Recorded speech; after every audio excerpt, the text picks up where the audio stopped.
I am a recovering lawyer and now a professor at the University of Maryland. I was director of litigation at the U.S. National Archives and Records Administration for 13 years, and before that, a trial lawyer at the Justice Department. So I have a perspective, a legal perspective on this, but I have worked very closely with archivists for decades.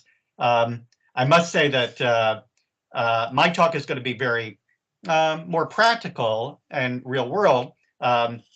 John's was extremely erudite. I was very glad that John's last talk started in the 1840s with Morse code, because I thought that I was going to be starting historically. You'll see that in a minute. I also want to say that anybody who's interested in Claude Shannon should really read a book called The Information by James Gleick, Gleick.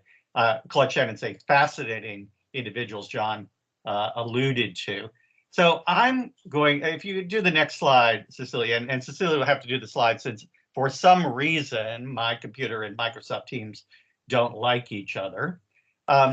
So what I said in the abstract for this is that we have some questions that have animated me for a very long time. And we'll talk about NARA's involvement in moving the US government, transforming it to electronic record keeping and what that means for archives. I am particularly interested now in my research about AI and the Freedom of Information Act. And I think you all know Graham McDonald. He's done really seminal work in the UK about the UK equivalent of the US FOIA. I have been in a parallel track working with Doug Ord and others at the University of Maryland on research, and also more recently with the MITRE Corporation with studies that are going to come out. And we'll talk about that towards the end. And really the question is, for me, is the question of access to records. John talked about archives building their own models in the future using AI. That is a wonderful aspirational goal. The question is it a tree falling in the forest if no one can access the records and the way that they are organized by archivists? That's the question that I think needs to be the 21st century question for archivists. Next slide. So I'm going to just do a little journey here, and I'm going to talk fast, given the time, and a sort of historical set piece leading up to 2023 and 2024 and beyond. So next slide. So my career is very much tied to this, to Ollie North and Iran-Contra, because I was lead litigator for 7 years. I spent 10,000 hours on one case in the 1990s, Armstrong, which I'll mention in a moment. But you know, my historical perspective starts in 1987, where email in the U.S. government was in the 1980s deployed first at the National Security Council. Ollie North sent thousands of emails, even though the policy then was don't send an email as official business. But he did that, and then he tried to destroy them. He didn't know. Next slide. He didn't know that his prof's notes, which were early forms of email, were actually on backup tapes. And this is a prof's note. I'm going to come back to it in a moment, but it's it's basically an email. It's Ollie North sending to some place of recipients what's known as a private blank check. We're not going to talk about Iran-Contra here, but that's early form of email in the 1980s. Next slide. What he didn't know is that when he tried to destroy emails, prof's notes, ahead of an investigation as to his activities, his criminal activities, that they're on backup tapes. And a lot of time was spent in the 1990s in litigation restoring backup tapes as legacy media in the US. Next slide. The seminal case in the US experience is a case brought by Scott Armstrong on the last day of the Reagan administration, challenging the destruction of backup tapes containing Iran-Contra records. And Armstrong was ultimately successful, and he was successful beyond his dreams, really, because beyond just the original 400 tapes, there were thousands of backup tapes that were saved, tens of thousands actually, by the end of the Clinton administration. Next slide. There's a judge that I came to know in 40 appearances before the late Charles Ritchie, who was very interested in the difference between paper and electronic records. And he was the first, although he didn't say the word metadata. Next slide.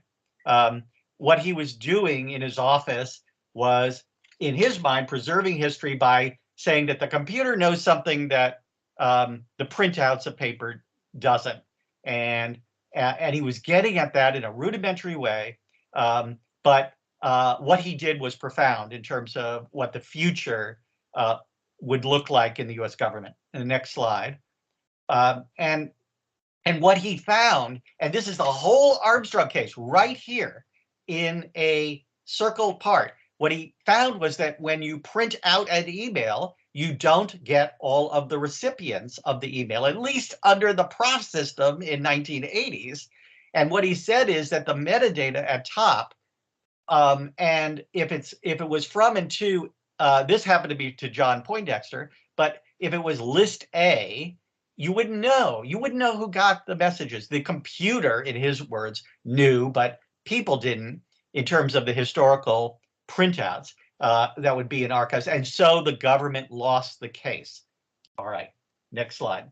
The problem is that NARA issued regulations after Armstrong, and the White House started to preserve email based on the Armstrong case. The regulations allowed for print to paper to go forward as long as the recipients of email were named. So you'd print out in the early days a second sheet based on software then of recipients. And this problem, if you fast forward to messaging now, the messaging apps that are about government business do not have sufficient metadata to really add to the historical record. They're incomplete records, and this is a huge issue that sort of has a retro perspective. In any event, print to paper was dominant up through 2016. That the regs and the 300 federal components of the U.S. government printing email to paper, unless there was some kind of audio file or something. All right, next slide. Also, in the past now, there were EBCDIC and ASCII. And until 2003, NARA restricted the transfer to archives of records except in these formats. These still exist as formats for transfer, but the transfer formats have expanded for all media, not just email with .eml or .pst, but for audio and video files. And there's very sophisticated transfer standards now, but we've come a long way. Next slide. So we fast forward, and I can't help myself. All right, next slide. We fast forward to Donald Trump. And what I want to say here is that this is a very retro scandal. It's about paper. It's about records in boxes, 15 boxes sent to the archives, some of which contain classified records at the top secret level, maybe about activities, in fact, about US spies in friendly countries like the UK. I don't know that for sure, but nobody really knows other than the intelligence agencies what were actually in these folders at Mar-a-Lago. But the point is that the public thinks that there's still a paper record world. Oh my God, 15 boxes taken from the White House. There are thousands of boxes that are taken from the White House. But as I say in the next slide, what the public doesn't know, that what archivists know, is that White House records are here. This is White House records, 99% of them, and all of their email.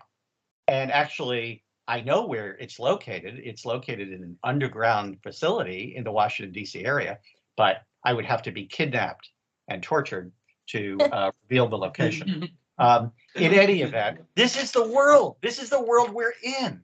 It's not going to the archives and looking up World War II records, a Patton coming to Europe with my father being in the Third Army. I could do that. I could look at his battalion with paper records. How do people access email and every other form of electronic records if it's in this form? So the incumbent on archivists and those with them that they employ to figure out the how to do this, how to get access to the public. Next slide. The archives is doing a lot in AI. I could give a talk on this slide about all the things that the archives are doing, and you can look up their strategic plan that goes through 2027 on the web. Just type in NARA strategic plan. And they are doing a wonderful job of employing AI to search what they have put up in digitized form on the web through crowdsourcing, through a number of means. And so, take a look at this link after the talk and after the workshop today, and you will be impressed with what the National Archives is doing with respect to search and with respect to the records that they have digitized that are up on the web already for the public. But next slide. The problem is, and I do not want to discount what the archives are doing. They're wonderful people doing that. And it is in the strategic plan as part of making records accessible. The problem for us as lawyers is that none of those records are interesting. The records that the legal profession wants are under the waterline. They are email. Email's not being put up on the National Archives site. I'm going to say that in a moment as to what it is. A tremendous issue that the amount of records that are not on the web in the U.S. government are far, far outweigh, or just outnumber the records that are digitized and put up on the web. And so there's the rest of my talk, which is not which is critical of where the government is, but I understand the great efforts that are being done with the stuff that is on the web. Okay, the next slide. So here's what the title of this talk is, and just for a few slides. Basically, the White House, the government has been extending the deadline for a long time, and I've been part of a 2012 memo that basically said by the end of the decade, sort of like going to the moon, by the end of the decade in 2019, NARA will go paperless and only accept electronic records. Next slide. But this hasn't happened. And the 2012 memo became 2019 as a deadline. The 2019 memo that was issued, because the government couldn't do it by 2019, said 2022. And now we have a June 2024 date. And I hope it happens. But the reason for the extension, I put a question mark too. So, and I should say as a side note, and I'll talk about email throughout this talk, there has been a requirement that has been unchanged in these memos that agencies should transition to managing email as opposed to all electronic records by the end of 2016. And to more or less, many, many agencies have transformed themselves in a way that I'll mention. Okay, next slide. So, so there is this transition memo, and I'm just going to go even faster because I really want to get to the end. I don't want to stuck on historical stuff, but so there's a memo. Next slide. My take on the memo here is the sentence that I said, that agencies have been delayed because of COVID. So next slide. And I've said that COVID is a possible reason. I don't think it's the real reason. And I think it's a resources issue and a complexity issue. And my next slide says that. So go to the next slide, Cecilia. And really, I think the question for us going forward, is June 2024 going to be respected, or is it going to shift again? And what does the future look like? It's going to happen that 300 components of the US government are going to manage their records electronically at some point and start transferring them to the archives at some point in the future. We know it's happening. And what's happening is the next slide, which is this.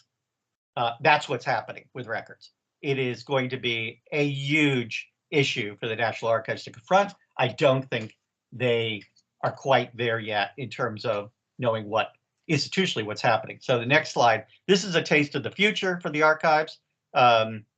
White House records have been, because of Armstrong, because of Judge Ritchie, have been saved since 1995, and there's 600 million of them. And in the next slide, you'll see that, and I want you to go one more, Cecilia, so that I can circle the important point here. I'm not going to go through the slide. There have been emails that have been open for various reasons because of Supreme Court justice nominees and litigation. But the only thing to take away from this slide is that less than 0.1% of emails of the 600 million are open and available to the public. And there's a very simple reason for that. And it's because of PII. It's because of personal information in those emails. And volume is, of course, important too. But I mean, the reason that more are not is that. And so there is that issue to deal with. And I think AI can help. All right, next slide.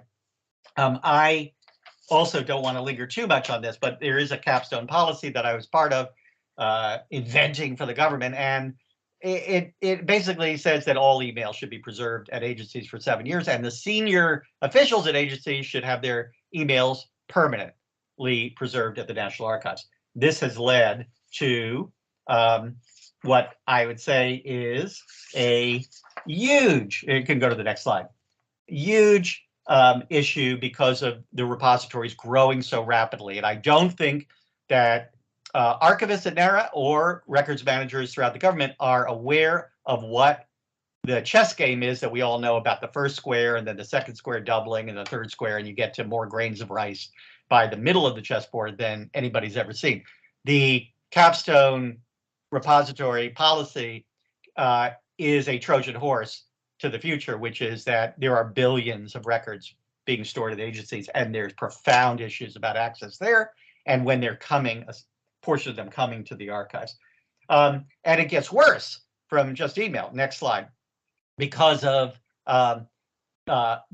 scandals, I think agencies are waking up to the capture of all forms of ephemeral and self-destructing apps as messages. And there's a commitment to do that as part of Capstone. NARA just issued a bulletin saying Capstone should be expanded as a thing. And so here we have this issue. Next slide, which is post 2024, billions of emails being captured, many of them coming to the archives. They're all hiding in plain sight without access. All right, next slide. And the problem here is that while it's a step forward in terms of digital government, in some sense, it's 2 steps back for access. Here's an example. The next slide is an example of the problem. In the US, there are increasingly representations. I used to be in court and standing up and saying to judges, how long would it take to get records from a federal agency? And it can't be that this is the norm. The statute says 20 days. The experience now for requesters is that on complex requests, it is months, years. And of course, this may be an outlier, but it's not a complete outlier because there have been cases that have been longer deadlines. This is unacceptable. And so what do we do? Next slide. I think the key, there's a key here. There's search and there's filtering. And I want to talk about that just briefly. The search, let me go to the issue of PII, next slide, which is how to filter records for access purposes. And I'll go to the next slide. You're all familiar, obviously, with GDPR and the UK equivalent. We all have this information chock full in lots of records. And when you're at the National Archives, this is what precludes release because of a manual process of observing what is in these categories and redacting or withdrawing, have withdrawal sheets for records in paper form. And in electronic form, it's not, the tools are not there for archivists to deal with this, to make sure that records are not put up on the web that has information like this. And that is a big issue. So what to do about it? Next slide. So the and the fact is that if without tools of AI, the default presumption at the National Archives is 75 years from date of creation.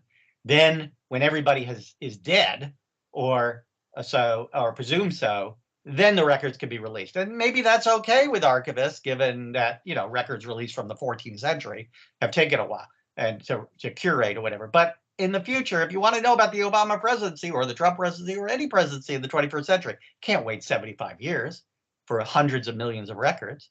So that may be the default, but I'm working on ways that can change that. Anyway, so next slide. So the research here, technology assisted review. Part of the research is how to do a better job with searching, and keyword searching is not efficient. There are ways to do machine learning searching that lawyers have known for a decade now and very agilely have employed in e-discovery, e-disclosure in the UK, but not so much as archivists or records managers or access professionals in the US. All right, next slide. So what you can do, Cecilia, you can make these propositions, fill in, they're 2 clicks. Lawyers know how to do this. They know how to get records from 100 million. You can do the next click too. They know how to search through 100 million records in a weekend. We have no alternative but doing that given massive volumes. All right, next slide. So the research. So I've been very privileged to work with others here at Maryland on looking for ways. We know how to do searches as e-discovery lawyers. The next horizon is how to filter for sensitive information. And as a baby step along the way, we did research that was published a year or so ago. And next slide, about how to filter for deliberative process privilege, the deliberations of government officials, something that I believe is built into FOIA statutes around the world. I've researched this for another paper, but in any event, for our project, we looked at one White House official where the records are up, and because of a peculiarity in the Presidential Records Act, we can see what were closed before and now open in terms of deliberations of officials. Next slide. And what I just as the bottom line for this, and go to the next because it's circled here, is that what AI methods do with various classifiers on support vector machines and logistical regression and other biomethods, whatever, is that we've shown that they get about 70 to 83% in the best case of identifying deliberative content in documents. So in the US, and I don't get a lecture on this, but under the Freedom of Information Act, if you have factual content and deliberative content, you give over the factual content in documents, not the deliberative content. So how to do that as a segregate that. And the traditional classifiers are doing a decent job, not a perfect job. I think they can help when there's 100 million records for human review that follows. Nobody's going to release records based on just what the algorithms say, but one can divide and conquer if you know more about the collection in terms of its sensitivities. The next slide I'm really excited by, and I've done that research was done at a paragraph by paragraph level, and I've worked with a minor corporation on a sentence by sentence annotation of the same White House collection, and their paper is coming out hopefully later this year. What I am really excited about, and I'm doing a workshop in Portugal on AI and law as part of ICAIL 2023. Please come to Porto and Braga on June 19th for a week in ICAIL, ICAIL 2023. I should have put up a slide there for my infomercial.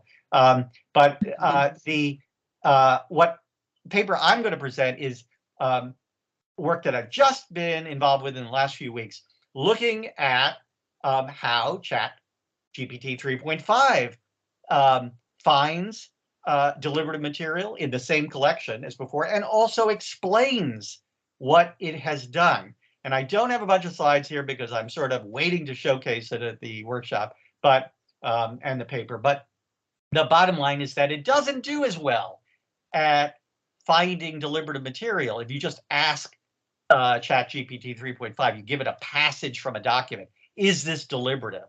And give me the case law that you would justify your explanation. The accuracy rate in terms of accuracy, recall, precision, and F1 measures are not as good as classifiers that we found in the other research.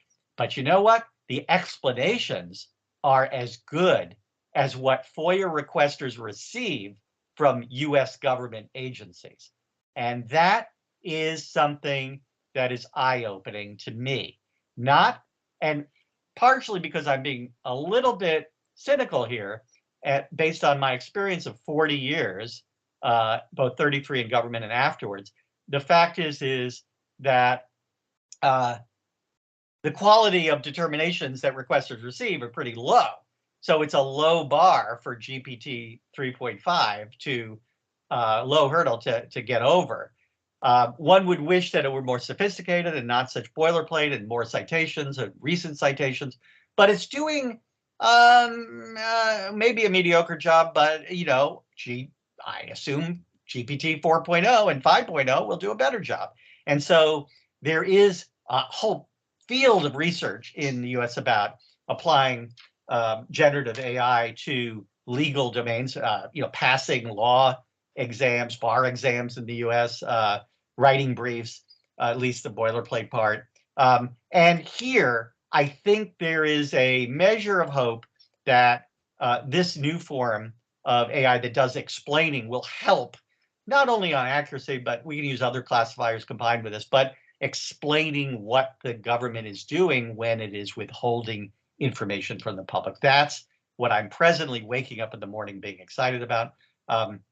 And next slide. I think I have done virtually everything here that I wanted to do. We'll do very quickly that, you know, we're all familiar, I think, with this more product, less process thing. We really want to promote AI methods for finding stuff, for filtering stuff, and for explaining stuff. And that will help with the tremendous volumes that are coming for all of us. Next slide.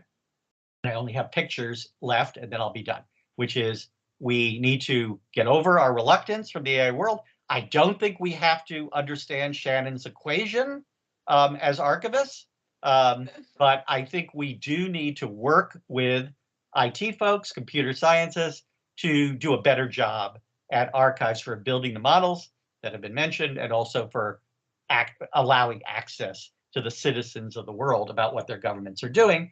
And next slide, you know, the present in terms of what John said about deep learning and about classifiers and about AI and the magic here, it pretty much to the public is impenetrable. But my final slide, next slide, is that I think that the software involved and is something that we can hopefully use. And next slide, Cecilia. And hopefully it is something that the archivists will embrace for the profession. Can you get to that next slide?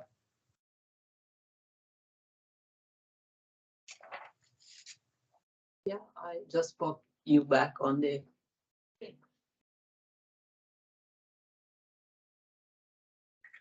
Okay, fantastic. Well, thank you so much, Jason, for this wonderful talk. So shall we? I'd love to have the next slide, and I'd love to have the final contact slide, but in any event, if there are any, but I really appreciate coming, and I just want to end on an optimistic note, not on this slide, but on the next one, where you know, we should not be afraid of the black box. We should treat it as a gift to archivists to improve access to what are vast digital collections. And with that, I will turn it back to Lise. Okay, great. Thanks again, Jason. And really, I would like to ask you a question about, you know, the fact that you said we should embrace this AI world. And of course, when we talk about AI, there's a lot of mistrust. You know, we actually discussed this morning. So do you think that people are actually ready to embrace the AI world, or is it perhaps too soon? Should we wait perhaps 10 years for people to do that? I'm sorry, I had trouble hearing you. Okay, can you hear me a little bit? Is it a question of sound or? No, go ahead, say it again. Okay, so I'm just asking the question about embracing the AI world. Are people able at the moment to embrace this AI world, or is it too soon, perhaps because there is a lot of mistrust at the moment? So in terms of how to embrace AI on the part of the profession? Yeah, exactly. So perhaps you can expand a little bit about this. Well, we all need to essentially up our skill levels and not treat computer scientists as some siloed place apart from our own offices. And so, look, the cohort that is of my age is not going to easily embrace AI in terms of their daily practice. But we need newer cohorts, younger people, to make the case that at the beginning of the record keeping continuum, that we build in enough metadata that AI can help with the future AI searches. And then on the when records end up at archives, we need to have the tools. That means we need to spend a little bit of money that for the resources to actually, have the software in place. That seems to be a problem, but I must say, at least that I've said this in talks in the U.S., the amount of money that the archives would need to spend on AI to make a very big dent in this problem in terms of what's underneath the iceberg is the amount of money on one military helicopter. So we can do it. It's a question of the will of the heads of agencies to make the case to legislative bodies in the U.S. and to invest the resources. And I assume that by 2030, agencies will be so overwhelmed by electronic records that they will be making the case for procurement of AI tools. Fantastic. Thank you so much, Jason. And by the way, I'm sorry if we missed the slide. I mean, obviously, if you're able to share your slides with everybody after this meeting, we will put this on our website. And of course, people, if you want to join our listservs, you will receive the link once we have everything on the website. Fantastic. Do we have questions from people in the room? Okay, so we have a question from Grant online who says, can you be more specific on the process that lawyers use for machine language searches? So the question is really about, lawyers who use AI, how do they do that? You guys expand a little bit? Sure. So what you do is you use what lawyers call technology-assisted review or predictive coding, which are just flavors of machine learning. And essentially, you are training an algorithm on a set of documents that you believe are responsive to whatever litigation request you have. It would be Part 31 in the UK. It's under the Federal Rules of Civil Procedure that there are requests for documents. And how do you have to collect the documents, and then out of the large collection that might be responsive, you take a look at a sample and you use that sample, come to a consensus with more than one reviewer if necessary, but you take a small sample, you feed it to an algorithm, the algorithm will then rank order the million documents that it looks at. And so one can, and there are stopping mechanisms and ways, very sophisticated information retrieval ways to take a look at the curve that you get. At some point, you're not going to get any more responsive documents, but you're doing an iterative process of quality control all the way. You train it, and then you, against a control sample, and you iteratively look at what you're doing, what the algorithm's doing at the nth document to see if you're doing well in terms of high rates of recall and hopefully precision to get all the responsive documents that are needed and not the noise, not the false positive in the documents. And this is a tremendously more efficient way than keyword searching, which is the default in the Freedom of Information Act community and in lawyers' legal community, simply because keywords are not going to rank order the million documents. You get a certain number of hits and you have to look through them. Whereas in these very fancy classifiers, or not so fancy, that have been well known to the profession for 20 or 30 years, the fact is that you can look at the highest ranked documents first and decide whether to give them to the other side and what you need to do to filter them for privilege or otherwise. And so I urge anybody to type in technology-assisted review or predictive coding and e-discovery, and you get wealth of hundreds of articles that describe the process. Okay, fantastic. So we have time for one more question from someone in the chat who asked about officials. Do they have the option to delete emails of a personal nature? So the question is in relation to the capstone policies that you helped to implement. So is it possible to delete those emails, or do people do not have this option? So perhaps it's you a could really good expand a little question. bit.